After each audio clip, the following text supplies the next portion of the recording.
And welcome to Tales of Yarnia. This is episode 27.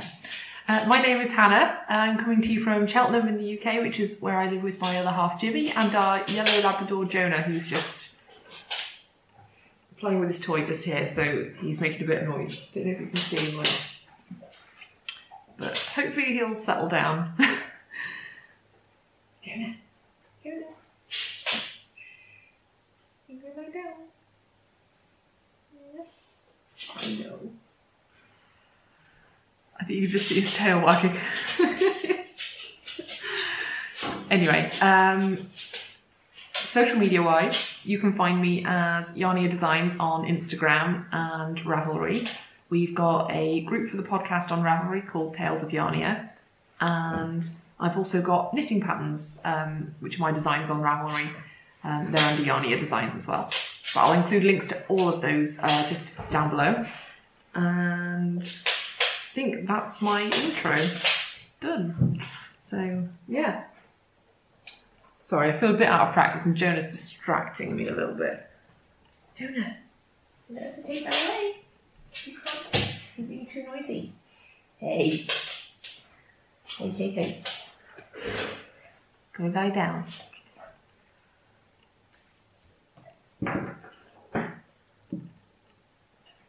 No. Do you want to come say hello? Come on in.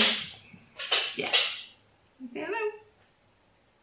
You don't know which way you're supposed to be looking, do you? You're just going to look out the window.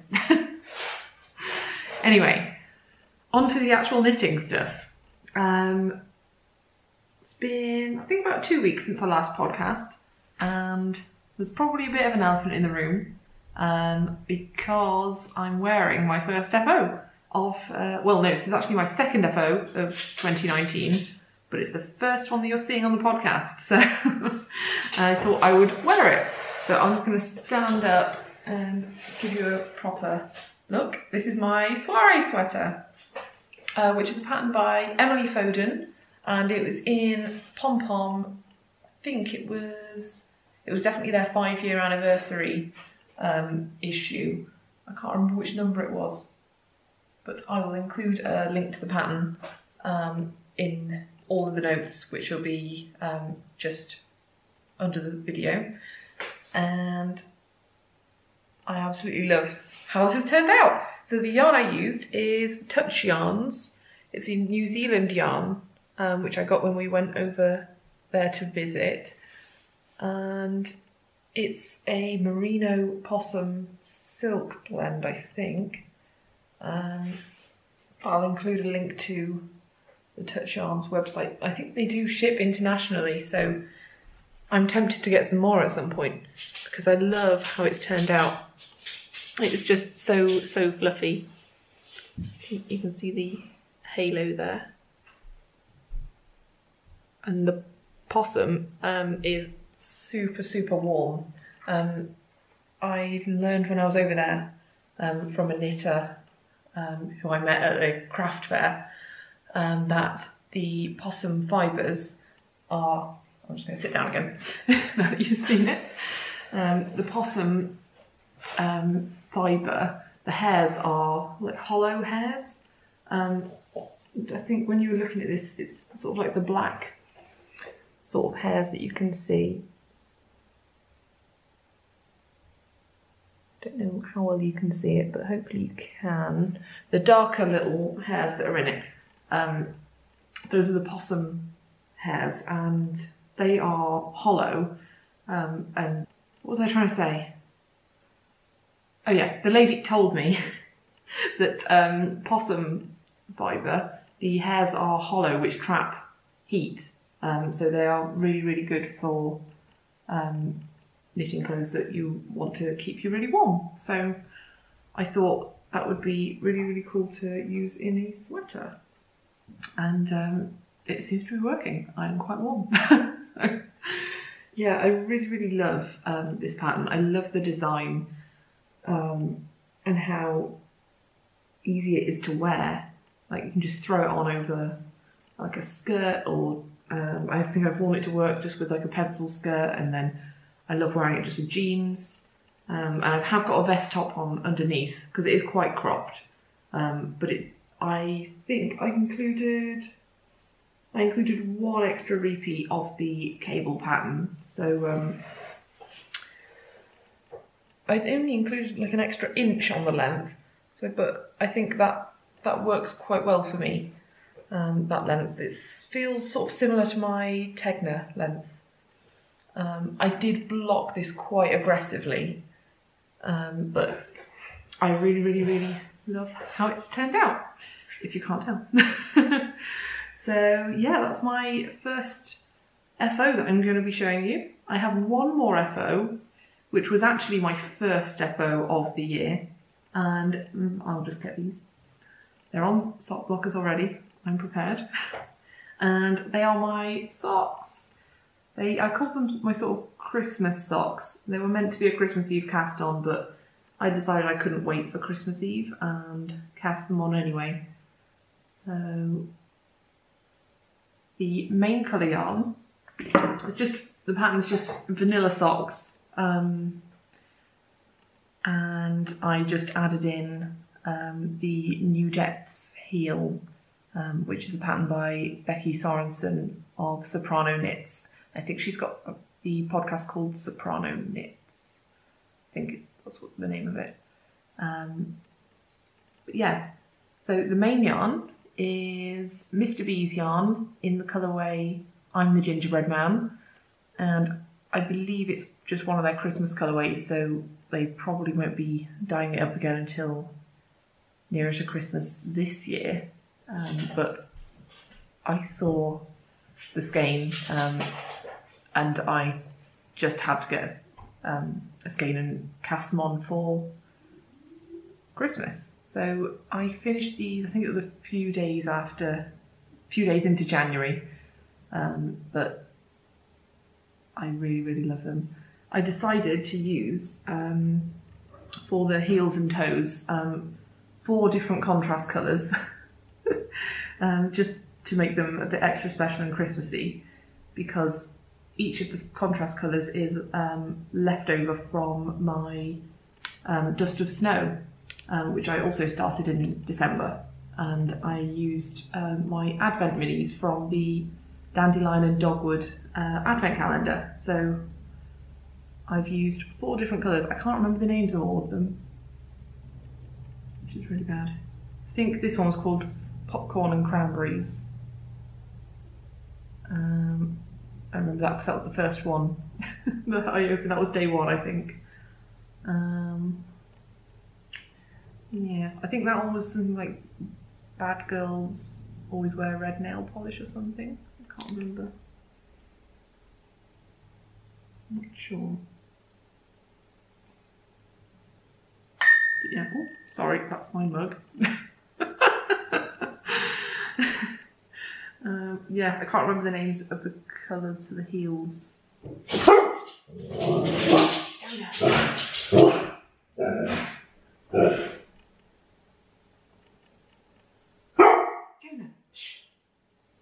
No.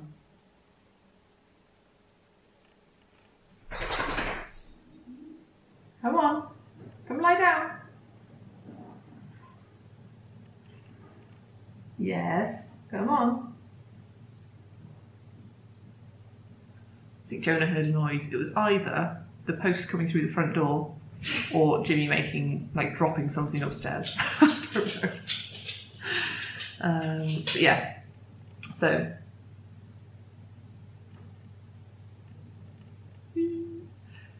I absolutely love them. I haven't worn them yet because I wanted to show them on the podcast first, looking all nice and new. And I was wondering whether to save them for next Christmas. And I did ask on Instagram, can I wait till next Christmas to wear them? But I think the general consensus was don't wait and just wear them because they look so cool. So, oh, and the yarn is sparkly as well. I don't know if you can see that. Yeah, I'm so happy with these. He's so restless today. He's not been very well the last couple of days. I'm not sure whether he had a bit of a stomach bug or just ate something weird, which he quite often likes to do. Because he's a Labrador, they just eat everything. And if he finds something strange in the garden, he will probably try and eat it. But yeah, he's had a bit of an upset tummy, so he seems to have got all of his energy back today, though, just in time for me podcasting, so it's well timed. Anyway, these are I'm the Gingerbread Man Socks, Mr. B's yarn with contrast colours in the Dandelion and Dogwood Advent Calendar colourways. So, love them. I don't think I'm going to be able to wait till next Christmas to wear them, to be honest. I'm not the kind of person that normally waits for things. I'm quite impulsive, so yes. Just as I was talking about Jonah eating everything, he's now trying to eat mud from my wellies, which are by the back door. I think he thinks we've not been feeding him enough the last couple of days. Jonah, stop it. Shh. Lie down. On your bed. No, I'm not giving you food. On your bed. On your bed. Yes. Go on, go lie down. He just looks at you with these eyes. He's like, why? Why do I have to go on my bed? I know. Now you're banging the radiator with your tail. Sorry, this is probably the least professional episode we've done. Probably the least professional. Okay, he's sat nicely next to me now. I think he's going to lie down. Which is what he was doing before he started barking at the unknown noise. So, good boy. Well done. Good boy. Yes, good boy. Well done. He's lying down next to me now. So, fingers crossed. As long as there's no more noises. Just everyone be quiet. We might get through this episode.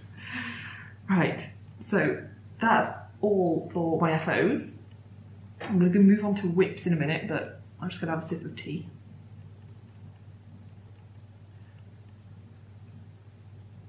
Oh yeah, and I've stolen Jimmy's mug, which he got for Christmas, I think from his sister. And it's a T2 mug, which I think is an Australian company, but we have shops here in the UK. And they're a tea company, and they have all sorts of fancy mugs that have strainers like sort of built in. I think I did a little video on my Instagram stories just because it was really cool. So yeah, I've stolen that, and I'm drinking it. It's a sort of a Christmas tea that we also got for Christmas. I think this one's called White Christmas, but it's not one that has like black tea in it or any caffeine. I think it's, I don't know how you pronounce it. I think it's a tisane? I don't know. But I'm drinking it anyway, and it's nice.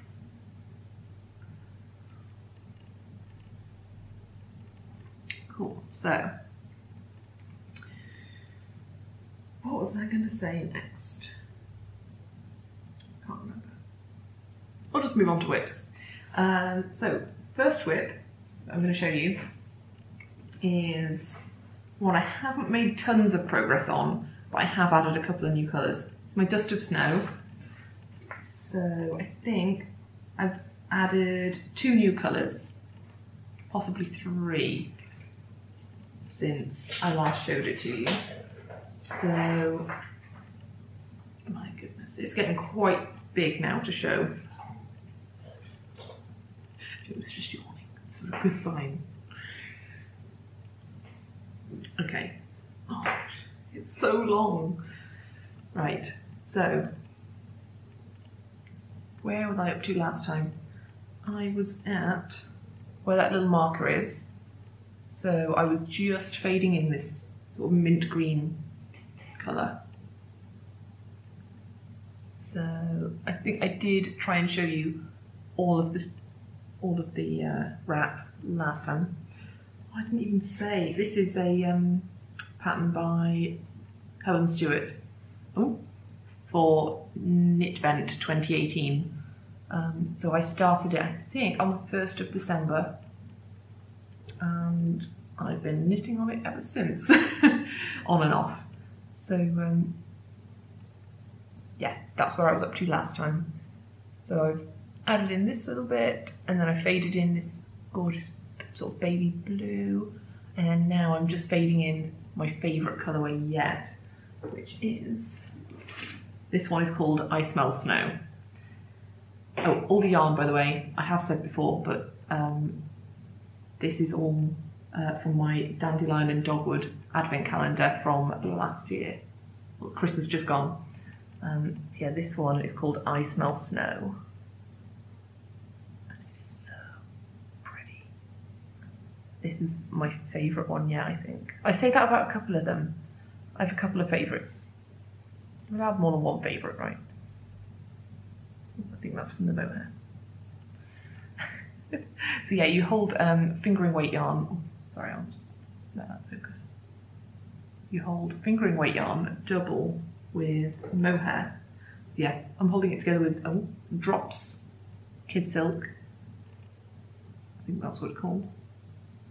Yeah, it's just the Drops one. And yeah, I love how it's turning out. We're getting on to some of my favourite colours now. I'm a real greeny blues person. I also really love purples and some pinks. So yeah, we're getting on to all the colours that are coming up are sort of, I think it's blues that then fade into some really nice greys, and then it's fading into purples, I think. But that's a bit of a spoiler alert, sorry.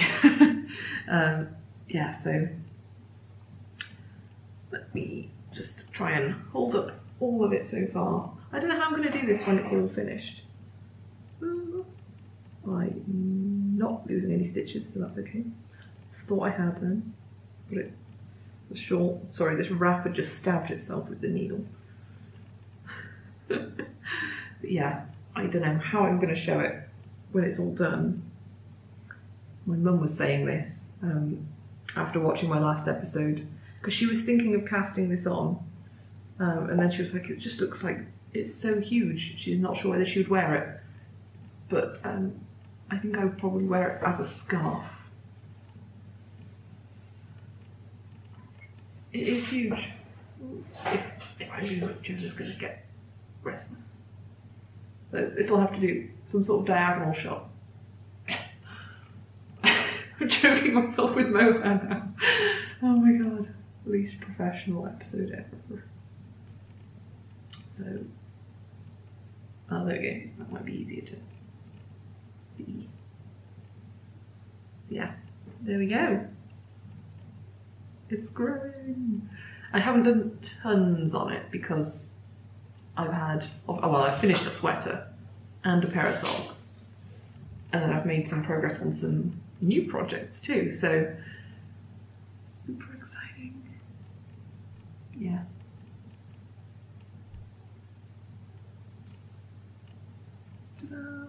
It's so difficult to show it all, but I don't know how I'm going to photograph it at the end either. I'll have to stand about 20 meters away. Yeah. Love it. It is sort of getting to a scarf length now. Oh, that's going to be so cozy. Oh, look at it. Oh, that's going to be amazing. Yes. That just makes me want to work on it more, the idea of wearing it. Look at all these colours. Yes, right. Need to make progress on that. Need to add more colours. I'm on colour number 15 now. So out of obviously 24. Although the Dandelion and Dogwood Advent Calendar only included 23 minis, and then day number 24 was a big skein, so I don't know what I'm going to do for number 24 yet. I don't really want to break into the big skein just to do a little bit on here. I'm not sure what I'm going to do yet. I've got like loads of leftover yarns in stash, so I might just have a look and see what colour goes well with the rest of them. So yeah, so that's my Dust of Snow. Jonah's got a compounder toy. I forgot to say that's living in my Mrs. Brown's bag, which is great for these sorts of projects where you've got a lot of different yarns that you're using, because I've just shoved all of my Advent minis in here, and then the shawl, there's room for the shawl, sorry, the Raptorloo in there as well, so yeah, really, really love that. Right, so that's the first whip. 3 more to get through, I think.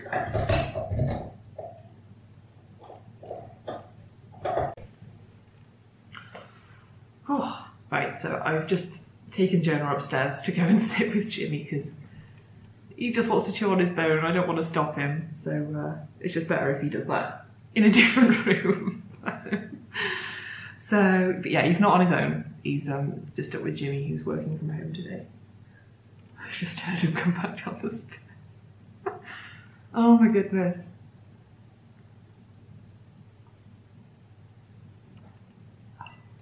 Right.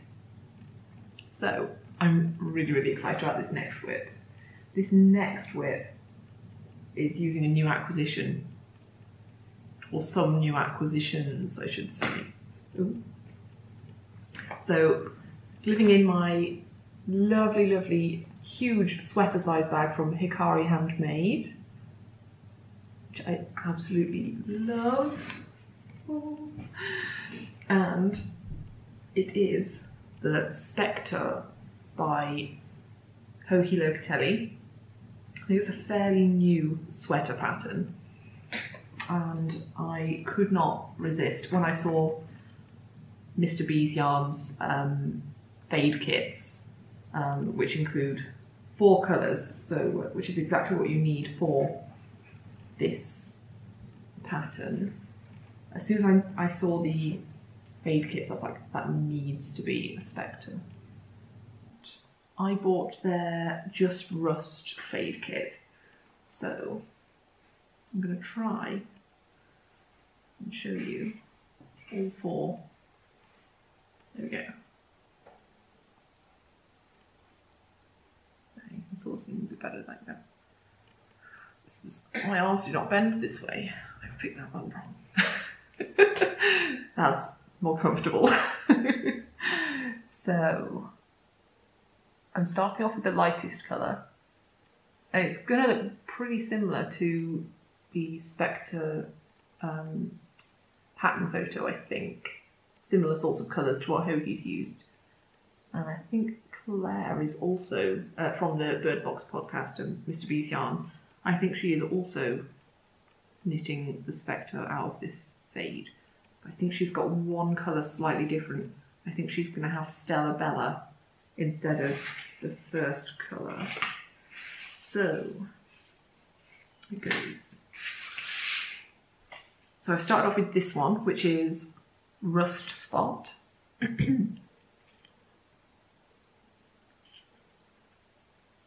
It's just gorgeous. So yeah, here's the Mr. B label. I'll include links to their shop down below as well. That is upside down. Rust Spot. And they're all on their Hiddleston 4-ply base, which is 75/25 superwash merino nylon. So that's the first colour, Rust Spot. Then I will be fading into Just Rust, which is, I think, a really, really popular colourway of theirs. I've got another skein of this upstairs somewhere, which I was planning on knitting some socks with at some point. And then that will be fading into Rusty, which is like a much darker grey with rusty bits in it, which I really, really love. And then that will be fading into one of their sort of semi-solids, which is Stonewash. Sorry, it's a bit of a messy cake, that one, because I managed to make a big knot and then I've just wound it around. But I really, really love this. Such a good neutral that would go with pretty much any of their colourways, I think. So I'll try and hold these up together in a different way. This is going to be my Spectre Fade sweater.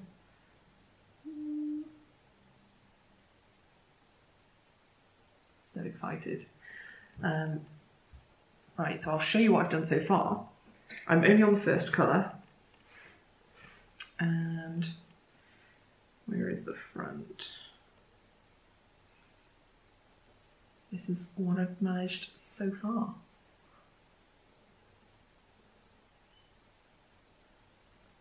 So because it's all ribbed, it's all sort of scrunched up at the moment, so try and spread this out a bit so that you can actually see the patterning.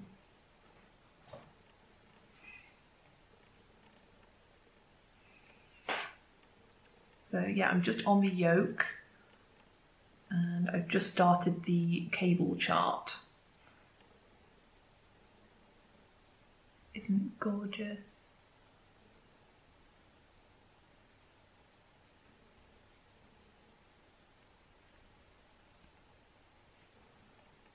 Oh, that's all scrunched up in the back. Hang on.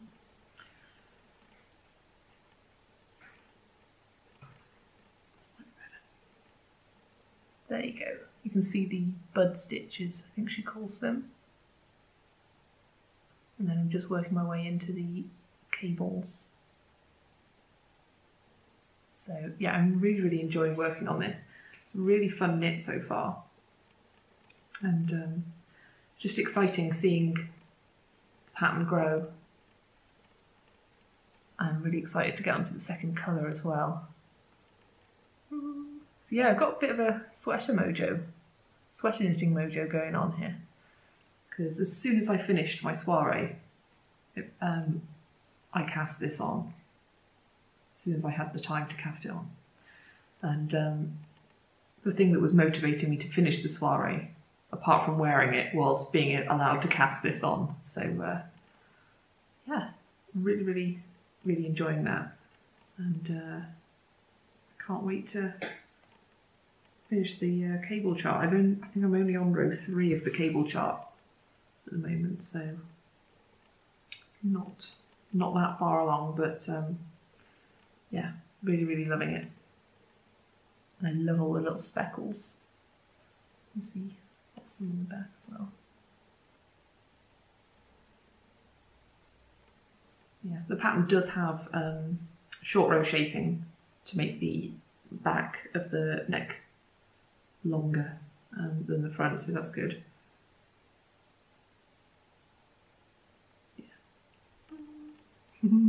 Right, so I'll just leave that there and put it away later. Next whip that I've got is my hat design, which is living in my Eldon Woodcraft bag, which I love. I say it every time because I've always got a project living in it, but can't really say it enough. Right, so the hat design that I'm working on is going to be a hat for Jimmy, and I'm planning on doing 2 sizes for this one. So this is where I am now.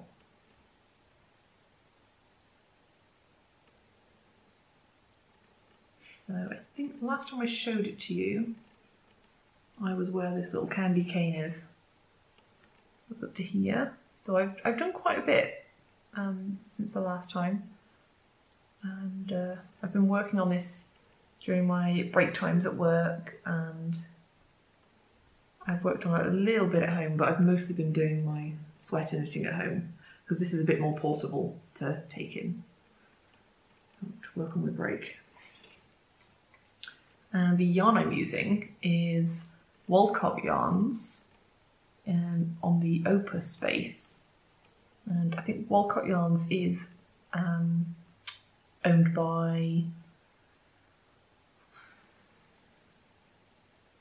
Carmen, who runs a yarn story in Bath, the yarn shop in Bath. Or one of the yarn shops in Bath, I should say. There is more than one. So, yeah, it's just got this cable pattern, and it's done with sort of twisted stitches and cables. I just wanted to do a cabled pattern with no eyelets in, and something which was sort of a bit more masculine looking than my previous hat design. But suitable for anyone. I mean, all patterns are suitable for anyone, really. But yeah, I got Jimmy to pick out, I gave him some options of cables and got him to pick out the cable that he liked. So it was all approved by him. And yeah, so the yarn, I really, really love working with it. And Opus yarn, sorry, the Opus base is actually a sport weight base. But I'm holding it double to create a worsted weight fabric. So it is, I think was it 70% Falkland Merino and 30% baby alpaca? Yeah. But yeah, I really, really love working with it. And it is so soft and bouncy.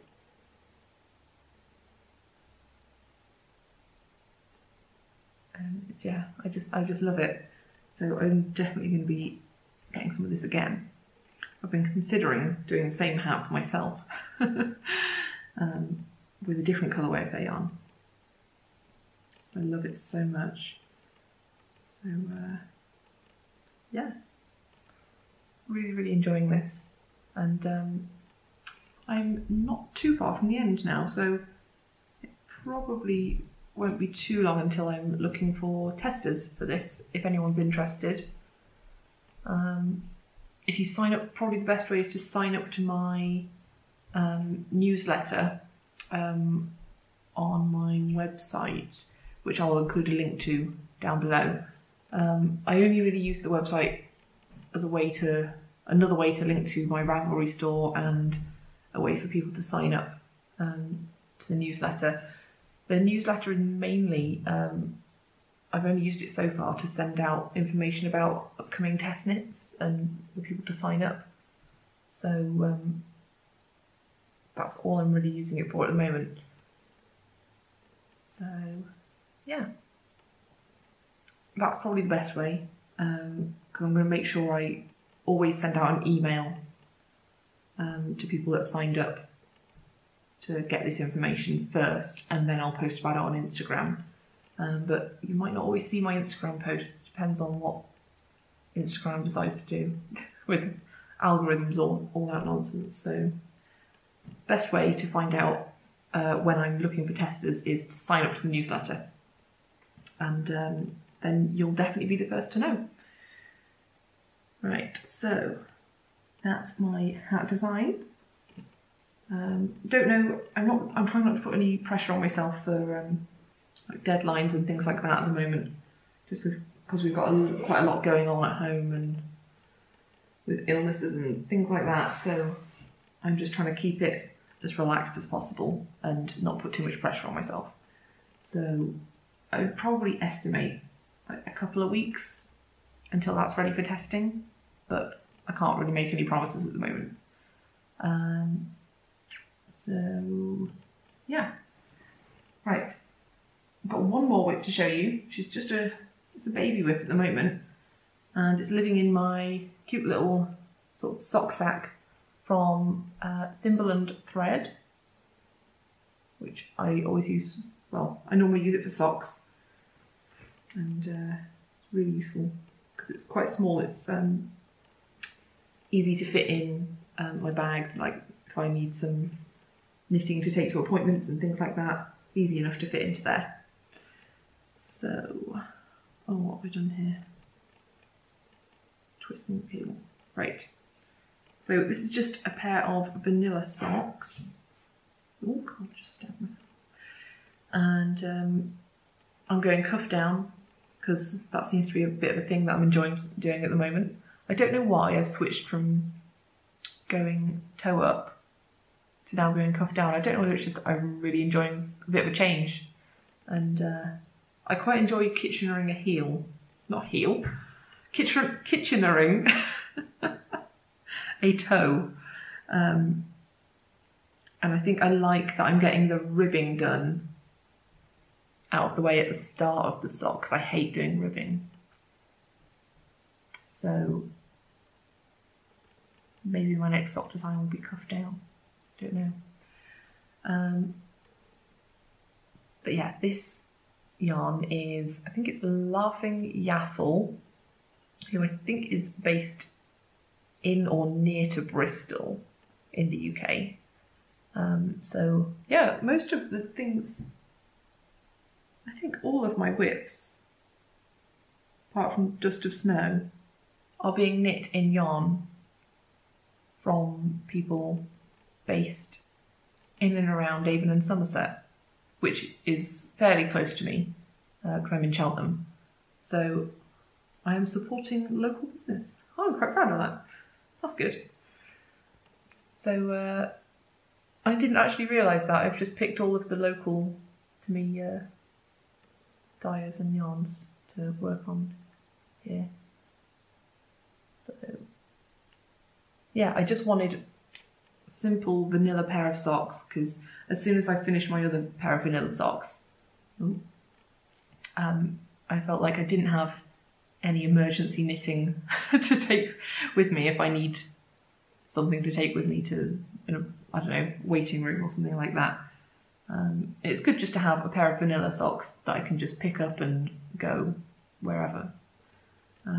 So yeah, this is the cake. I can't remember the colourway name. I think I might have lost the label, which is bad, but this is the cake. And it's just really, really fun colourway. This sort of mint green and then splashes of purple and pink. Yeah, so I just wanted to do something really simple and fun. I just wanted to do a vanilla sock so I can just see the colours work up and not have to think about a pattern or anything like that. So yeah, I only started these yesterday and I'm really enjoying working on it. So yeah, pair of vanilla socks. It just felt wrong not having a pair on the needles. I was like, I need to catch lots of vanilla socks. I don't know what it was. Just things did not seem right with the world until I cast them on. Does anyone else feel like that? Do you always have to have a pair of vanilla socks on the go? Let me know if it's just me or if there are other people that also feel the need to have this. Right, so if I find the tag for that, I will pop it in the show notes, the colourway name. Yeah, sorry about that. Anyway, that's all of the knitty content and projects that I've got to show you. I've not got any acquisitions this week apart from the yarn I'm using for my Spectre. So yeah, I think there was another thing I was going to mention.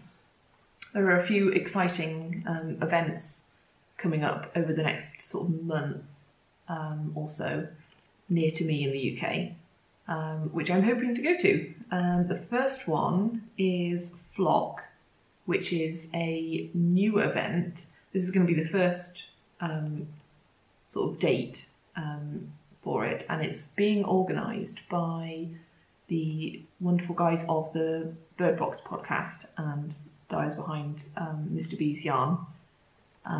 So it's Becky, John and Claire, I think, are organising the sort of like a meetup for anyone to go, but we don't really have one that I know of in the southwest or around the Bristol sort of surrounding area. So they're organising, I think it's the 9th of February, which is a Saturday. I think you need to go over to Claire's Instagram for the details. Might be on both of their Instagrams. Or watch their latest episode of the podcast. But yeah, I'm hoping to go to that. I don't know if I definitely can yet, but I'm going to definitely try to go to that one. And if I can't make that one, I'll definitely go to future ones. So that's really exciting to get to meet lots of knitters sort of around this area of the country, and people that are going to travel from further away as well, because I've not really been to that many meetups before. I've not been to any big ones. I've only been and met up with people at Kim's yarn shop, Alternate Universe, and Becky and Kate and Claire. So yeah, I've not really gone out to big groups of people and stuff like that, so that's quite exciting, but also I'm a bit nervous just because I'm quite introverted. I'm not an extrovert at all. I like to just stay at home. I'm quite happy in my own company. I'm not outgoing, and I like to just stay where I'm at home. I don't know. I sound really, really sad, but it's what makes me happy. So, the idea of meeting new people is exciting, and I think it's really, really good for me to sort of put myself out there and sort of connect with more people in the knitting community. But it's not something that's sort of natural to me to go out and talk to people. So, but if you do see me and you watch this, then please come and say hi. And I am friendly. God, I sound like such a weirdo. But yeah, so that's the first event that I'm looking forward to, hopefully going to. And the second one is Unravel, which I think is in Farnham. And that's a couple of weeks after Flock. So I'm hoping to go to that as well. I have bought tickets for that, so that one's a bit more set in stone. So and I think I'm going to be going with Claire and Becky and possibly Kate. She's not sure if she can make it, but yeah. So I'm really, really looking forward to that because I've never been to a yarn show. Never been. Crazy. I feel like I must be one of the only people who have not gone to a yarn show yet.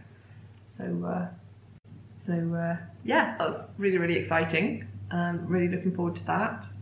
Get to actually go and see indie dyed yarn in person and meet the people behind the yarn as well. So I'm really, really excited about that. And I think that was all the sort of yarny news and content. But I did want to mention something new which I'm trying sort of like just in our home at the moment. Sounds really strange, but I've recently been thinking about plastic and how much plastic we're using, like how much plastic we're using and throwing away, which is then not being reused by us, if that makes sense. So yeah, I've been thinking about disposable plastic, and one of the main things I've been looking at is shampoos, conditioners and liquid soaps, because they all come in plastic bottles, which we do put into the recycling here, but it would just be so much better if we didn't need them at all. And I realised that that Lush do solid shampoo, and I've recently started trying that. I just got one to try to see what it'd be like, because I've never tried a solid shampoo before, and yeah, I'm really happy with how it works. It's just like a little bar of soap, and you just sort of like, well, you can put it directly onto your hair, or just sort of like rub it in your hands and then put on your hair, but I find it works best. It just foams up straight away, and it uses hardly any of the bar. So I'm thinking it's probably going to last a lot longer than my normal bottles of shampoo and conditioner do. And I've now also realised that they do solid conditioner in Lush as well. So I'm going to be getting some of that, and we're going to be switching over to solid soaps instead of liquid hand soaps as well. And yeah, just thinking about the little changes that we can make to avoid using more sort of disposable plastic, and just trying to make little changes towards that. And not to mention, I really like that Lush have a much more natural and sort of like skin-friendly, environmental-friendly approach to, and animal-friendly approach to their products as well. So yeah, small steps. I know it's not a huge deal. It's not a huge thing that we're trying to do, but I think little changes like this can build up over time. Because if you think about it, how many bottles of shampoo and conditioner do you throw out like each year? I think it'd be quite shocking to see the amount of like waste that I've caused like over just a year. That I'm sure that would pile up to quite a lot. So I'm just going to try and think more consciously and act more consciously when purchasing things, about whether it has to be bought in a disposable plastic container or whether I can switch over to something that's more environmentally friendly and using less waste, if that makes sense. I'm not the most eloquent at just at, explaining this sort of thing, and it's just sort of a small change that I'm trying to make in my life that seems like quite manageable to me. So yeah, I think it's worth a go. So yeah, I just wanted to quickly mention that, because that was something that I think people might find quite interesting, and it'd be interesting to hear your views on it as well, if any of you have made similar changes or are thinking about doing that, or you've got any other tips and tricks and ideas on other areas of our lives where we can save using disposable plastic.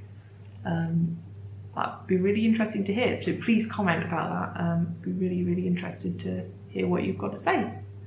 So yeah, I think that's pretty much all I've got time to talk about. Don't really have anything left to discuss on that, so yeah, it's really lovely to catch up with you all again, and I'll speak to you all again soon in a couple of weeks. Have a lovely couple of nitty weeks.